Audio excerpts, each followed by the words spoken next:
Je ne voulais pas tuer Austin et Cathy. Je ne le voulais vraiment pas. Je veux juste vous dire que je serai bientôt à la maison. Repose en paix, Keon. J'aime ma famille. Ces gars ne sont pas des adolescents ordinaires. Ce sont de vrais Karen qui ont osé affronter la loi avec audace. Voici les histoires des 17 adolescents les plus dangereux qui pensaient pouvoir déjouer le système, mais qui se sont trompés.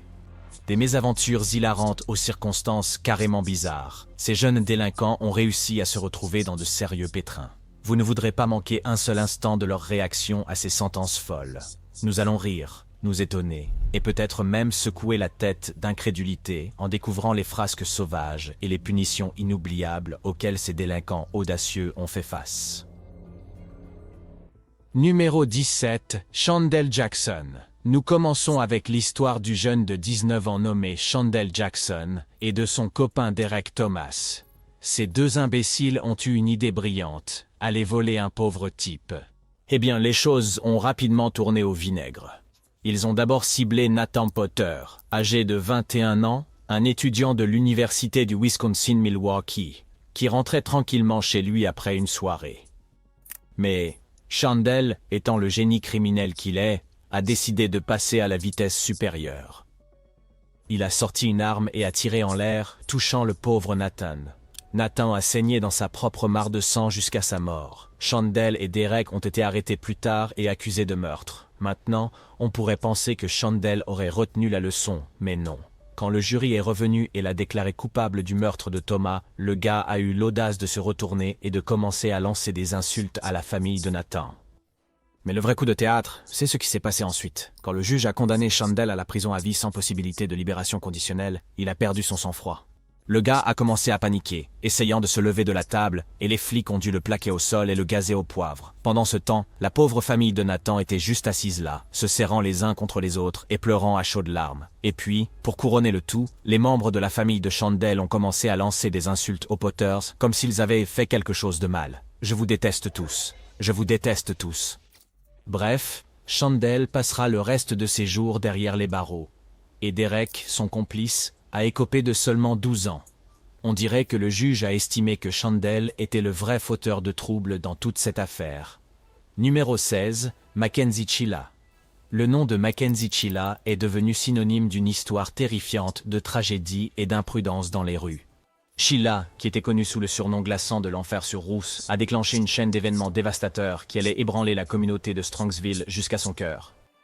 Ce jour fatidique, Sheila, au volant de sa modeste Toyota Camry, a percuté directement le bâtiment Pitco, tuant instantanément son petit ami, Dominique Rousseau, et son ami Davon Flanagan. Mais ce n'était pas un simple accident. Les détails troublants qui ont émergé dresseraient un tableau bien plus sombre. Les enquêteurs ont découvert des vidéos troublantes sur le téléphone de Rousseau, révélant une relation en crise, avec Sheila abusant verbalement et menaçant même son petit ami.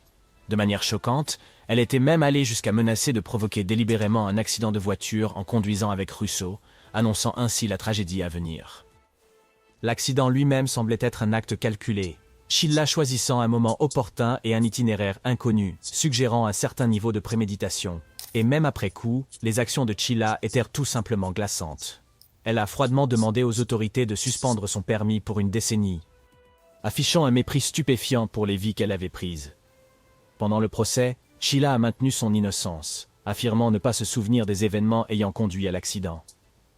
Mais les procureurs ont présenté des preuves accablantes, y compris des vidéos TikTok de célébration que Sheila avait postées peu après avoir quitté l'hôpital, révélant un détachement choquant de la gravité de ses actes. En fin de compte, le verdict était clair. La juge Nancy Margaret Rousseau, dans une déclaration cinglante, a décrit Sheila comme un véritable enfer sur roue, soulignant que les décès n'étaient pas rares, pas le résultat d'une conduite imprudente, mais plutôt d'un meurtre prémédité. La sentence était tout aussi sévère. Sheila a été condamnée à 2 peines concurrentes de 15 ans à perpétuité. Une conséquence sévère mais nécessaire pour l'innommable tragédie qu'elle avait déclenchée. Numéro 15, Nicola Lindsay. En 2011, à l'âge tendre de seulement 16 ans, Nicola Lindsay a commis un acte odieux.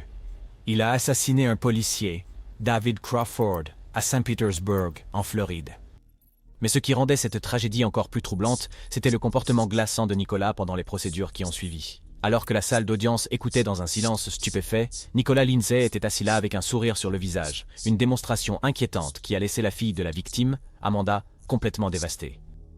Malgré son jeune âge, Nicolas a été jugé comme un adulte et condamné à la réclusion à perpétuité obligatoire sans possibilité de libération conditionnelle.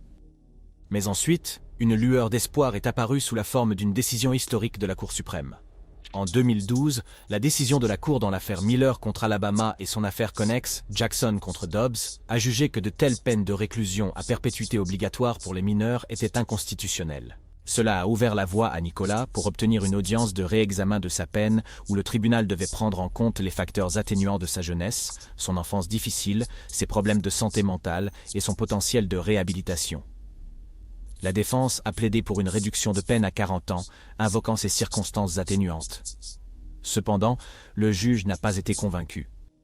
Reconnaissant la gravité du crime de Nicolas et la nature impénitente de ses actions, le juge a renouvelé la peine de réclusion à perpétuité, bien qu'avec la condition qu'il serait éligible à une révision après 25 ans derrière les barreaux.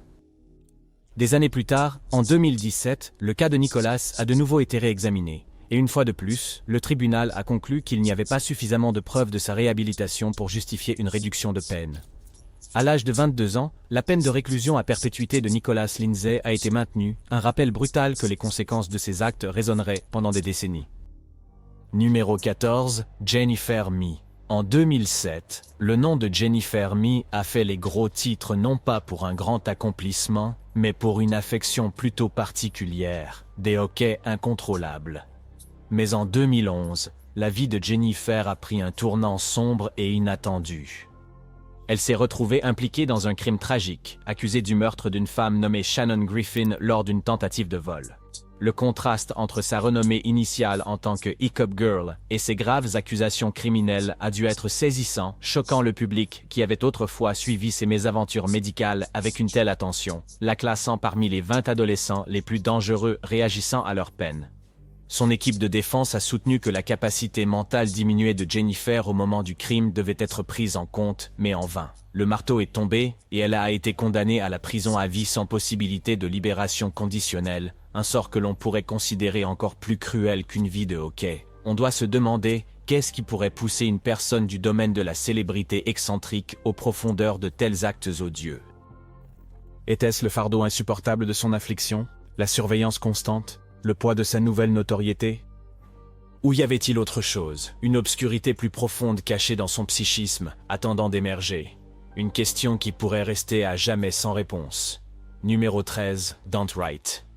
Qu'est-ce qui pouvait bien se passer dans la tête de ce type, debout devant un tribunal à Ann Arbor, Michigan, avec un sourire sur le visage? Et pourquoi est-il là?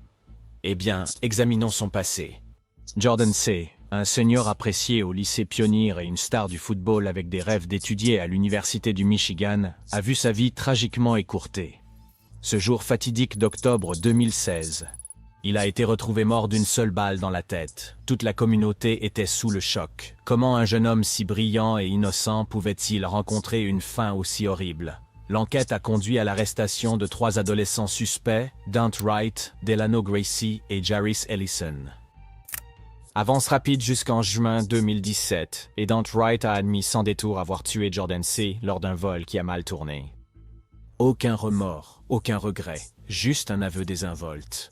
Tout au long du procès, Dan a continué à montrer un manque de remords choquant. Quand ce fut son tour de s'adresser au tribunal, Dante a eu le culot de dire « Je veux juste vous dire que je serai bientôt à la maison. J'aime ma famille. » Heureusement, le juge n'en a rien cru. L'avocat de Dan a tenté de s'excuser en son nom, imputant ses actions à des défis émotionnels et suggérant que son sourire pourrait être une manifestation de peur. Bien essayé, mais personne n'y a cru. Finalement, le juge Schwartz a prononcé une peine de 23 à 50 ans de prison pour le meurtre horrible de Jordan C. par Dante. Numéro 12, Jeremy et Willard. Tout a commencé avec ce type nommé Jeremy et son sérieux problème avec son professeur d'espagnol au lycée, Noma Graber. Elle lui a donné une mauvaise note qu'il ne pouvait tout simplement pas accepter. Alors Jeremy s'est associé avec son pote Willard et ils ont concocté ce plan fou pour s'en prendre à Graber. Ils ont pris une batte comme s'ils étaient une sorte d'équipe de baseball dérangée et ils ont commencé à traquer Graber pendant ses promenades quotidiennes dans le parc. Et puis, bam, ils ont brutalement attaqué la pauvre femme, la battant à mort là même dans le parc. Les flics en ont entendu parler et ont lancé une enquête à grande échelle. Ils ont travaillé des heures supplémentaires pour rassembler des preuves et ont monté un dossier contre Jeremy et Willard. Lorsque le procès a eu lieu, les procureurs ont présenté toutes les preuves contre ces gars. Le tribunal a vu à quel point le crime était brutal et savait qu'il devait envoyer un message. Alors, il y a Jeremy qui pleure à chaudes larmes dans la salle d'audience, en s'excusant auprès de la famille de Graber. Et le juge, Sean Showers, a pris en compte toutes sortes de facteurs. L'âge de Jeremy, le fait qu'il ne comprenait pas vraiment la gravité de la situation, son casier judiciaire vierge, et la possibilité qu'il puisse encore être réhabilité. À la fin, le juge a condamné Jeremy à la prison à vie, mais avec une possibilité de libération conditionnelle après 25 ans. Numéro 11, Evan Miller. À seulement 14 ans, Evan a commis un crime brutal en Alabama. Il a sauvagement frappé un homme nommé Cole Cannon avec une batte, puis a incendié sa caravane. C'était un acte odieux qui résonnerait dans les couloirs du système judiciaire pendant des années. La Cour suprême des États-Unis a ensuite statué que les peines de réclusion à perpétuité sans possibilité de libération conditionnelle pour les mineurs étaient inconstitutionnelles, offrant une lueur d'espoir pour l'avenir d'Evan. Mais en 2021, il s'est retrouvé face à une deuxième peine de réclusion à perpétuité sans possibilité de libération conditionnelle.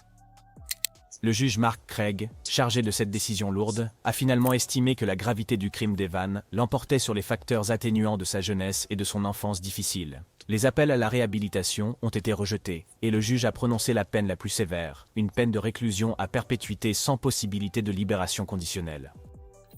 Et il y avait Evan, maintenant âgé de 32 ans, apparaissant via un lien vidéo depuis sa cellule de prison, son expression marquée par un profond sentiment de regret. Une vie irrémédiablement changée, un avenir arraché, tout cela à cause des conséquences irréversibles qui peuvent découler d'une seule nuit de choix horribles. Numéro 10. Dylan Shoemaker. Le 19 mars 2013, une chose terrible s'est produite à Springville, New York. Dylan Shoemaker, un garçon de 16 ans, s'occupait des deux jeunes fils de sa petite amie Ashley Smith pendant qu'elle était au travail. Mais quand Ashley est rentrée chez elle, elle a découvert que son fils aîné, Austin, avait été assassiné. L'enquête a révélé que Dylan avait sévèrement battu le jeune garçon, entraînant sa mort tragique. Lors des procédures judiciaires, un Dylan en larmes se tenait devant le juge et le jury. Il s'est excusé auprès d'Ashley, disant qu'il n'avait jamais eu l'intention de blesser Austin et qu'il ne voulait certainement pas qu'il meure.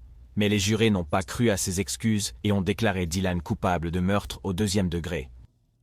Lors de la condamnation, le grand-père d'Austin, Michael Smith, a supplié le juge de prendre en compte l'immense douleur ressentie par leur famille. L'avocat de Dylan a soutenu que son enfance difficile et ses problèmes de colère l'avaient rendu inapte à s'occuper des enfants. Cependant, le juge devait peser les circonstances de Dylan contre le risque potentiel qu'il pourrait représenter pour la communauté s'il était libéré après 15 ans. En fin de compte, la gravité du crime a pris le dessus. Dylan a été condamné à 25 ans à perpétuité, sans possibilité de libération conditionnelle. C'était une issue tragique pour tous les concernés. Une vie à jamais changée et une famille laissée à affronter la douleur persistante de perdre un enfant de manière si insensée. Cette histoire sert de rappel brutal de la fragilité de la vie et des conséquences dévastatrices lorsque la confiance est trahie et que la violence éclate. Numéro 9, Denali Bremer. Denali Bremer vivait à Anchorage, en Alaska, mais elle n'était pas une fille d'Alaska ordinaire. Elle avait un goût pour le danger et un talent pour se retrouver dans les situations les plus problématiques. En surfant sur Internet, Denali est tombée sur un message en ligne d'un personnage mystérieux qui se faisait appeler Tyler. Tyler, qui prétendait venir de la lointaine contrée de l'Indiana, avait une proposition folle pour Denali. Il lui promettait une fortune, plusieurs millions de dollars pour être exact, si elle acceptait de lui rendre un petit service, kidnapper et tuer une certaine Cynthia Hoffman. Denali, étant la chercheuse de sensations fortes qu'elle était, ne pouvait résister à l'attrait de l'argent facile. Elle a rapidement élaboré un plan qui ferait la fierté de n'importe quel film de braquage hollywoodien. Elle a attiré Cynthia dans une randonnée à travers Thunderbird Falls, un endroit pittoresque connu pour sa beauté à couper le souffle et apparemment ses sombres secrets. Alors que Denali et ses complices s'aventuraient dans la nature sauvage de l'Alaska, ils ont ligoté la pauvre Cynthia avec du ruban adhésif. C'était comme un jeu de cache-cache tordu, mais avec des enjeux bien plus élevés. Et juste au moment où vous pensiez que les choses ne pouvaient pas devenir plus étranges, ils ont décidé de documenter toutes les preuves. Oui, les amis, ils ont transformé leur escapade criminelle en un véritable épisode de Crime Scene Selfies. Cependant, Denali n'a aucune idée que les autorités étaient sur ses traces. le département de police d'Anchorage et le bureau fédéral d'enquête ont uni leurs forces pour résoudre cette affaire stupéfiante. Enfin, le jour du jugement est arrivé. Denali se tenait devant le juge Andrew Peterson de la Cour supérieure d'Anchorage, prête à affronter la musique. Elle a plaidé coupable des accusations, admettant l'histoire folle et farfelue qui s'était déroulée. Elle a été condamnée à un total de 99 ans de prison. Numéro 8, Brenda Ann Spencer. Ensuite, voici l'histoire de Brenda Ann Spencer, une adolescente de 16 ans profondément troublée qui entrerait dans l'histoire pour avoir commis l'un des actes de violence les plus horribles de l'histoire américaine. Le 29 janvier 1979, Brenda a ouvert le feu sur une école primaire sans méfiance à San Diego, en Californie, utilisant un fusil que son propre père lui avait offert pour Noël. La fusillade a entraîné la mort de 2 adultes et la blessure de 8 enfants, ainsi que d'un policier. Mais les actions de Brenda ne se sont pas arrêtées là. Lorsqu'on l'a interrogée plus tard sur ses motivations, elle a prononcé les mots infâmes qui glaceraient le pays jusqu'à la moelle. « Je n'aime pas les lundis ». Cet acte de violence insensé ne choquerait pas seulement le public, mais susciterait également des discussions cruciales sur l'interaction entre la santé mentale et la violence par arme à feu en Amérique. Malheureusement, malgré cette tragédie servant de signal d'alarme, le pays n'a pas réussi à faire de progrès significatifs sur cette question. La situation n'a fait qu'empirer, avec le nombre d'armes en circulation, triplant la population et la violence par armes à feu, étant désormais la principale cause de décès chez les enfants. Numéro 7, Terrence Andress. En 2008, alors qu'il n'avait que 20 ans, Terrence Andress a été reconnu coupable de meurtre et condamné à mort. Tout a commencé lors d'une tentative de vol de voiture ratée lorsque Terrence, sous l'influence de marijuana mélangée à du PCP, a pris la vie d'Avelina Diaz et d'un passant innocent nommé Kim Fang Vubui.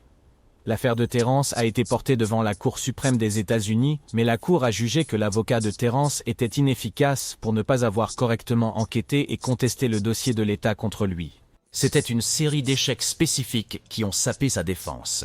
Cependant, malgré la décision de la Cour suprême, un tribunal du Texas a ouvertement défié leur opinion et a rétabli la peine de mort de Terrence. Le tribunal du Texas a soutenu que Terrence n'avait pas prouvé de préjudice, c'est-à-dire qu'il n'avait pas démontré que l'inefficacité de son avocat avait eu un impact significatif sur le résultat de son procès. Ils n'étaient pas d'accord avec les conclusions de la Cour suprême et ont rejeté leurs constatations, ce qui les a amenés à refuser à Terrence le recours qu'il cherchait. C'est une affaire fascinante et controversée, avec la plus haute cour du pays trouvant la défense insuffisante, seulement pour être ouvertement défiée par un tribunal d'État. Numéro 6, Candrea Cook. C'est vraiment une histoire incroyable. Candrea Cook, une étudiante de 18 ans du lycée de Daytona Beach, a réussi à annuler une précédente peine de 20 ans de prison pour des accusations de vol de voiture et de coups et blessures. Quand Candrea avait seulement 10 ans, elle a été impliquée dans non pas un, mais 2 incidents distincts de vol de voiture avec son petit ami de l'époque, Kendrick Bass. Le couple a été accusé d'avoir utilisé une application de rencontre pour attirer un homme et son ami à South Daytona, où ils ont ensuite tenté de les carjacker. Pendant l'attaque, Kendrick a même tiré sur l'homme, bien qu'il ait miraculeusement survécu. La condamnation initiale de Candrea Cook en 2017 a attiré une attention considérable sur les réseaux sociaux lorsqu'elle a reçu une peine de prison incroyable de 20 ans. Des images de la salle d'audience montraient l'horreur et l'angoisse totale de sa mère en entendant la sentence. Candrea elle-même s'est effondrée complètement, devant être physiquement transportée hors de la salle d'audience après avoir apparemment perdu connaissance. Cependant, 1 an plus tard, la juge de circuit, Ma Foxman, a permis à Candrea de retirer son plaidoyer initial et a annulé la sentence. La juge a cité une supposée mauvaise communication entre Candrea et son avocat commis d'office, Frank Scott, comme raison de cette décision. Lors de la 2e condamnation de Candrea, l'atmosphère était sensiblement différente. Les éclats émotionnels et la nécessité de la retirer physiquement de la salle d'audience avaient disparu. Candrea savait maintenant exactement à quoi s'attendre et semblait presque stoïque face à sa punition. La nouvelle sentence prononcée est tout aussi glaçante, 11 ans de prison, accompagnée de 20 ans de probation à purger simultanément pendant l'incarcération. Cela signifie que même lorsque Candrea sera finalement libérée, elle restera sous l'œil vigilant du système judiciaire pendant des décennies. Maintenant, c'est l'heure du choix du jour des abonnés. En scrutant les pixels de cette beauté tatouée, on ne peut que se demander ce qu'une si jolie demoiselle, baignant dans l'enthousiasme de son adolescence, pourrait faire avec ces chaînes interminables attachées autour de son cou. Son visage raconte une histoire très douloureuse sur le moment dans la salle d'audience. Ses yeux devenant rouges montraient l'intensité de sa sentence. Elle serait assise sur ce siège d'électrocution pour rendre son dernier souffle. C'est vraiment si douloureux que bientôt le monde pleurera sa disparition, même après ses réactions pitoyables avant son jugement. C'est juste l'un des 20 adolescents les plus dangereux réagissant à leur sentence jamais vue. Mais que se passe-t-il lorsque d'autres adolescents assis sur le même siège enflamment la salle d'audience avec leurs réactions étranges? Alors que nous découvrons leurs histoires, dites-nous dans les commentaires ce que vous en pensez. Numéro 5. David Anthony Parga. La nuit du 31 octobre 2006 devait être une occasion festive pour Leland Washington, un étudiant prometteur, alors qu'il assistait à une fête d'Halloween avec ses amis. Ils ignoraient que ce rassemblement apparemment anodin était organisé par un gang notoire, un fait qui allait bientôt bouleverser leur monde. Au fur et à mesure que la fête avançait, une dispute éclata et Leland et ses amis reçurent l'ordre de partir. Espérant éviter toute confrontation supplémentaire, ils ont obéi et ont quitté les lieux. Cependant, plus tard dans la soirée, pensant que la situation s'était calmée, ils ont imprudemment décidé de retourner à la fête. David Anthony Parga, un membre du gang organisant l'événement, a vu leur retour comme un acte flagrant de manque de respect. Il a confronté l'innocent Leland, qui n'avait joué aucun rôle dans l'altercation précédente. Dans un accès de violence insensé, Parga a sorti une arme et a impitoyablement tiré sur Leland 4 fois. Tout comme ça, les rêves de Leland, son avenir prometteur, ont été brusquement brisés. Au lieu de chercher de l'aide, le cruel Parga a tenté de dissimuler son crime odieux, mais les amis loyaux de Leland ont refusé de l'abandonner. Ils l'ont conduit en urgence à un poste de police voisin, puis à l'hôpital, essayant désespérément de sauver sa vie. Tragiquement, il était trop tard. Leland Washington n'a pas pu être sauvé. Des années plus tard, alors que Parga était jugé pour le meurtre, il a choisi de se représenter lui-même au tribunal, affrontant les pleines conséquences de ses actes. Le juge a décrit le meurtre comme étant tout simplement insensé et stupide, privant un jeune homme de son avenir prometteur. Dans un dernier moment déchirant, Parga s'est tourné vers la mère en deuil de Leland dans la salle d'audience et a offert des excuses sincères. Il savait que ses actions avaient infligé une douleur irréparable et il a été condamné à 50 ans de prison. Numéro 4. Martens Fuller. En mai 2021, Martins Fuller a été condamné à la réclusion à perpétuité pour le meurtre brutal de son ex-petite amie du lycée, Kaylee Juga. Kaylee, une pom-pom girl populaire et élève d'honneur, vivait à Kenosha, Wisconsin avec ses parents. Pendant ce temps, Martins, qui avait également 15 ans à l'époque, fréquentait la même école que Kaylee et jouait au football en tant que quarterback. Leur relation a pris une tournure sombre, Martins exerçant un contrôle sur Kaylee par des agressions sexuelles et physiques. Après seulement 2 mois ensemble, Kaylee a atteint son point de rupture et a décidé de mettre fin à cette relation toxique. Elle a signalé Martins aux autorités scolaires, ce qui a entraîné son expulsion. Perdant tout, son éducation, l'amour de sa vie, et même le respect sur les réseaux sociaux, Martins fut consumé par la colère. Avec le sentiment de n'avoir rien à perdre, Martins commença à planifier le meurtre de Kaylee. Le 9 mai 2019, il s'introduisit dans la maison de Kaylee à Kenosha, Wisconsin, où elle et sa mère, Stephanie Juga, préparaient leurs affaires pour un voyage de camping. Martins a tiré sur Kaylee 5 fois, la tuant et blessant Stephanie. Après l'incident, Martins s'est rendu à la police. La communauté était terrifiée, et il y avait des appels à l'action pour lutter contre la violence armée. Martins a été accusé de meurtre, de tentative de meurtre et de cambriolage. Il a plaidé non coupable, mais a été jugé comme un adulte.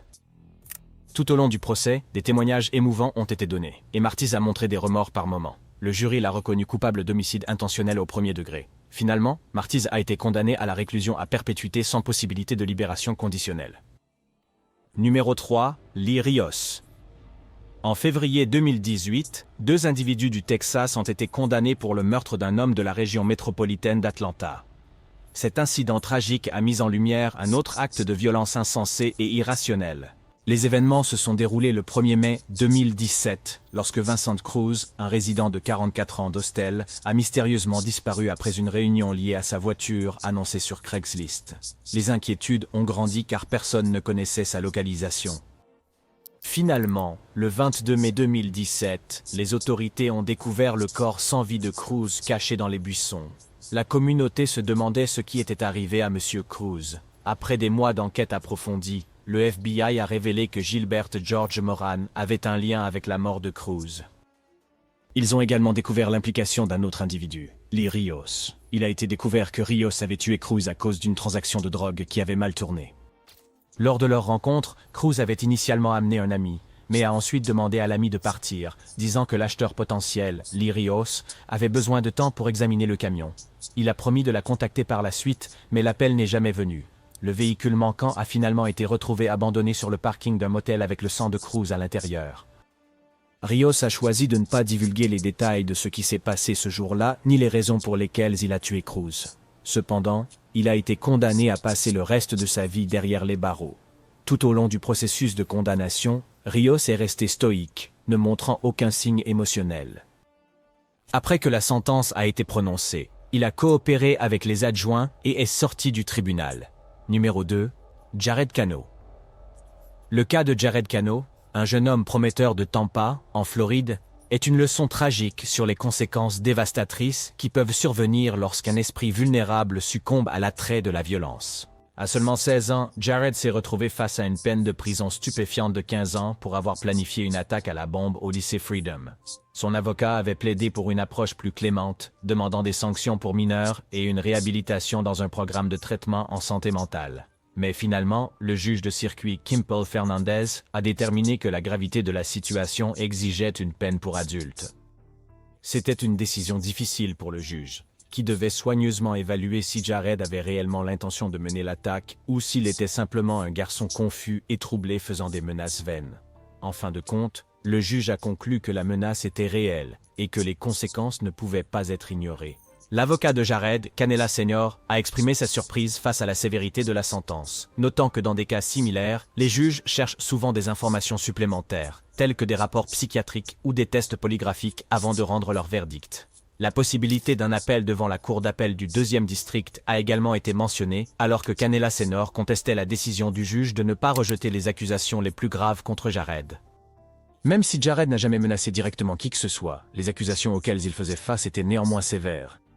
Il a été accusé de menacer de décharger un engin destructeur, ainsi que de tenter de fabriquer, posséder, lancer, placer ou décharger un engin destructeur avec l'intention de nuire. Les détails des plans de Jared, gardés secrets dans sa chambre, n'étaient connus que d'un seul ami, qui a finalement pris la courageuse décision d'en informer les autorités. Cet acte, bien que sans aucun doute difficile, a peut-être empêché une tragédie d'une ampleur inimaginable. Numéro 1, Alexi Rogers. Alexi Rogers, une femme de 19 ans, était impliquée dans une affaire de fusillade mortelle liée à la rage au volant.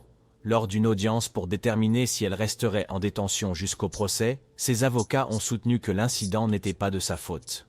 Alexi est entrée dans la salle d'audience en pleurant et a continué de pleurer tout au long de la procédure. Selon les adjoints, Alexi conduisait une Mercedes noire dans la South Valley la nuit du 20 mars, lorsque le conducteur d'une Dodge Challenger a tourné à gauche devant elle, puis est revenu sur la même voie. Cela a conduit à une altercation et Alexi aurait poursuivi la Dodge. Pendant la confrontation, son passager, Daman Luna, âgé de 16 ans, a sorti une arme et a tiré sur l'autre voiture, entraînant la mort d'Efren Arti, âgé de 16 ans. Après la fusillade, Alexi et Luna ont fui ensemble, voyageant au Texas, au Nevada et au Colorado. Lors d'un entretien avec un détective, Alexi a expliqué qu'elle ne s'était pas manifestée après le meurtre parce qu'elle prétendait avoir peur de Luna, alléguant qu'il avait été physiquement violent envers elle. Elle a également mentionné qu'elle était sous l'influence du médicament anti-anxiété Xanax la nuit de l'incident. L'audience de détention provisoire a été reportée à la semaine suivante pour permettre au nouvel avocat d'Alexi de se familiariser avec l'affaire. Merci de regarder et à la prochaine vidéo.